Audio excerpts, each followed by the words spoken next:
Olá, o TV Escola está no ar e esta é a 19ª teleaula do curso sobre a História Política de Minas Gerais, escrito pelo professor e historiador Luiz Fernandes Assis, consultor da Escola do Legislativo. Depois de ter sido adaptado pela TV Assembleia para ser o primeiro curso à distância exibido pela TV, ele chega até você para que seu senso crítico possa ser ampliado em relação aos fatos políticos. Então, aproveite a teleaula de hoje.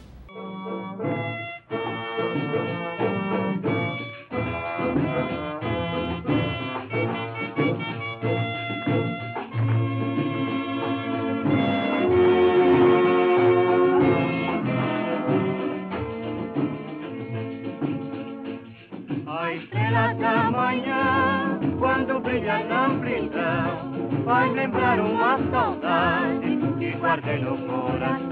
Oh, a estrela da manhã, quando brilha na amplidão, faz lembrar uma saudade que guardei no coração.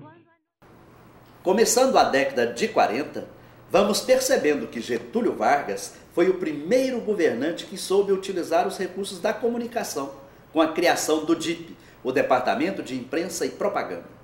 Ele sempre iniciava os seus discursos com a exortação "Trabalhadores do Brasil", e sempre anunciava alguma medida de alcance social concreta, como salário mínimo, férias e outras leis trabalhistas depois consolidadas na CLT em 1943.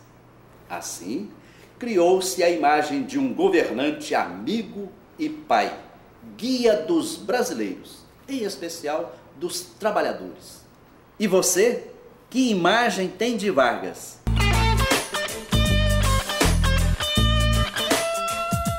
O Getúlio Vargas foi o pai do trabalhismo, né? Foi realmente o início de valorização, alguma valorização ao trabalhador. Um grande político que na época dele tentou nos trazer muita coisa boa, inclusive a siderúrgica nacional. Não, eu acho que não representou muito, não.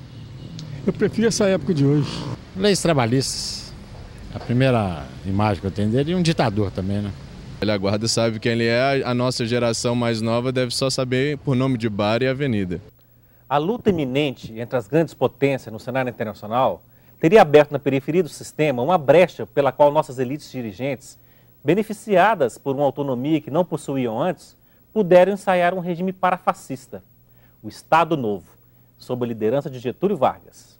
A conjuntura internacional do capitalismo estava fortemente marcada pela disputa altamente equilibrada de chances quase iguais entre duas formas de Estado, a liberal-democrática, patrocinada sobretudo pela Inglaterra e pelos Estados Unidos, e a nazi-fascista, vigente na Alemanha, na Itália e no Japão. Ao mesmo tempo em que o Estado autoritário getulista criava as condições para o desenvolvimento da industrialização, alimentava também o debate sobre a melhor forma para esse desenvolvimento.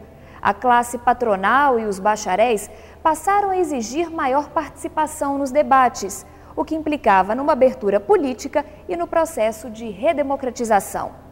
A situação só começou a se modificar quando o governo brasileiro optou por apoiar os aliados na Segunda Guerra Mundial.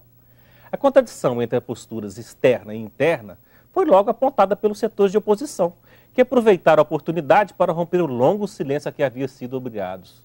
As pressões não tardaram a acontecer. A UNE e suas seções estaduais organizavam constantes manifestações duramente reprimidas. A imprensa liberal burlava a censura, publicando reportagens e entrevistas favoráveis à realização de eleições. A elite mineira, que se sentia excluída do jogo político, resolveu marcar sua posição com um manifesto público que explicitasse suas aspirações democráticas. Surgiu assim, em 1943, o Manifesto dos Mineiros. Entre seus 92 signatários incluíam-se Virgílio de Melo Franco, Pedro Aleixo, Milton Campos, Arthur Bernardes, Afonso Arinos de Melo Franco, Adalto Lúcio Cardoso, Adolfo Bergamini, Afonso Pena Júnior, Bilac Pinto, José de Magalhães Pinto e Odilon Braga. Em 1945, Getúlio Vargas baixou um ato adicional à Constituição de 37, baseada na Carta del Lavoro, italiana e fascista, marcando as eleições para 90 dias. Exatamente. E ao final do Estado Novo, Minas já contava com lideranças de novo tipo e qualidade, que acabaram por confluir para dois grandes partidos políticos de dimensão nacional, aos quais a política mineira imprimiu sua própria marca.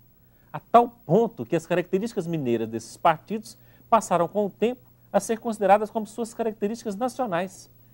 Referimos-nos ao PSD, Partido Social Democrático, e à UDN, União Democrática Nacional.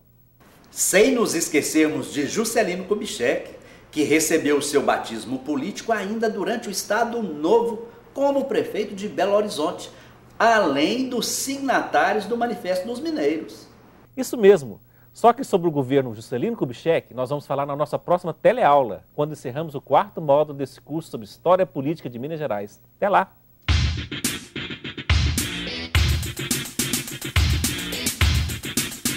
Na teleaula de hoje, você viu como a imprensa foi fundamental para o populismo de Vargas, como o controle da inflação e desenvolvimento industrial asseguraram o apoio das massas a um governo autoritário, e ainda como as cobranças por maior participação levaram às eleições de 45, que marcaram o fim do Estado Novo. Nos encontramos na próxima teleaula.